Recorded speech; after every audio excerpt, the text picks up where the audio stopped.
Hey there. Good afternoon. Hope you're having a great Monday. Today, I wanted to talk about values and being intentional with your values and being intentional in communicating your values so that your clients and your team reflect those values and we're able to take it up a notch.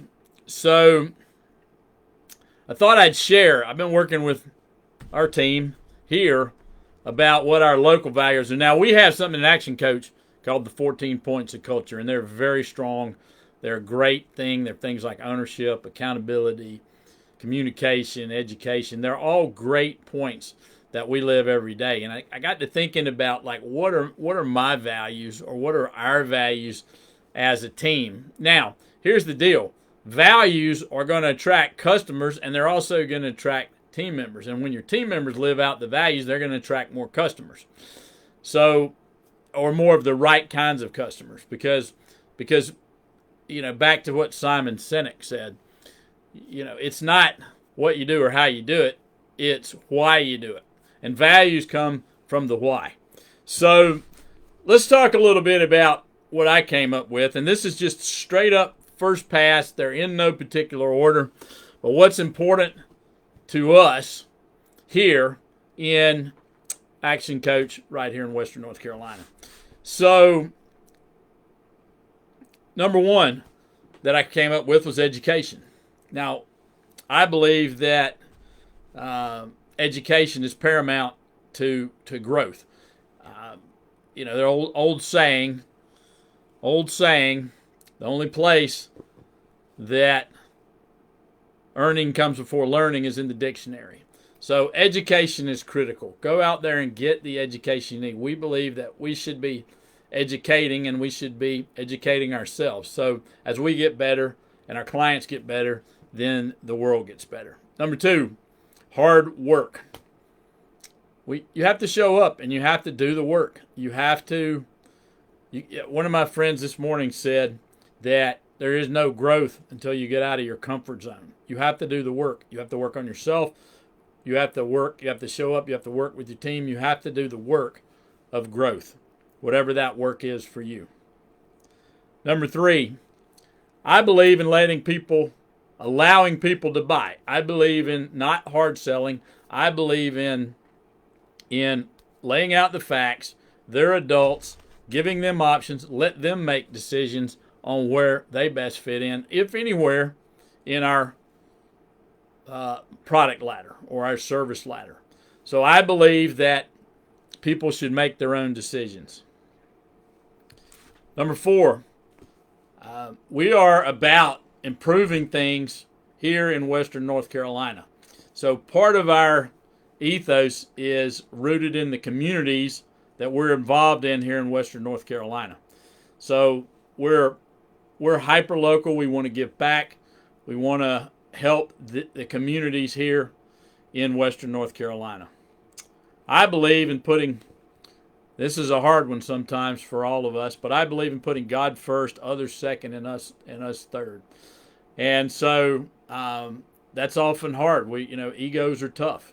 And so committing ego aside and putting that aside. Number six, I believe in respect. I believe we should respect others, and I believe that they should respect us. And just because we disagree about something doesn't mean that we can't respect each other. Just because we disagree doesn't mean that we hate each other. Just because we disagree doesn't mean we can't move forward. We may just have different ways of getting there. As long as we have a common goal, we can get there. Number seven, I believe in persistence. And it also means that I believe in patience. Now, that's a hard one for many of you who know me to believe, because I don't think very many people would consider me patient. But I'm very patient when it comes to bringing on clients. I think my record is 4 years where I met somebody first. We kept in touch with them. And then when they were ready, they came on board. So we allowed them to make the decision to come on board, which is one of my other things.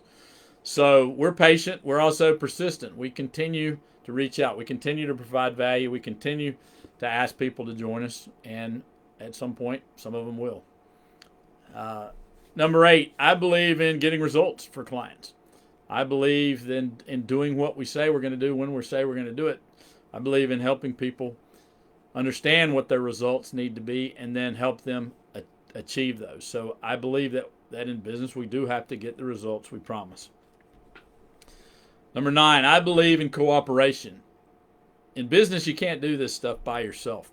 We have to have partnership. If we're going to, we have to partner. Sometimes we have to have co-opetition. Sometimes we have to partner with people that appear to be competitors. But the truth is, none of us actually do exact same things most of the time. And if we're going to have true abundance, then we've got to work together. So I believe in partnership and in working with somewhat looking like competing agencies and certainly partnering with other people who are servicing the business community as well. I believe that a rising tide raises all ships. So that goes back to working together. If the communities are better, if the competitors are better, we're all better. So I believe in making everything better. Number 11, I believe that in helping. I believe we'll help people with no expectation that they're going to be able to give us anything in return. During the pandemic, we did, and we're still doing it. We're doing complimentary coaching sessions for anybody who wants it. So we'll give them a strategy session. We'll talk about it with no expectations of them buying anything. If they're interested, great. If they're not, we want to help. Like I said, a rising tide raises all ships. So we're out here to help. We want to help. If you would like a free coaching session, if you are in a position where you need something, reach out. Maybe I know somebody who can help. If we can't help, then likely I know somebody, or we know somebody amongst us. We have a lot of resources in the communities that we serve and here in Western North Carolina, and we're super pumped to help you out. So those are just some of my initial thoughts. I wrote those down in about 20 or 30 minutes, talked with the team about it. They seemed good. So we're going to be fleshing those out. If you haven't done your values yet, if you haven't done your culture statement yet, and you'd like some help with that, we do that all the time. But we're taking some of the founding principles and culture of Action Coach, and we're bringing it down local, and I'm just overlaying some of our thinking about what we want to do. And if it makes sense to you, let me know in the comments below. And until next week, all the best.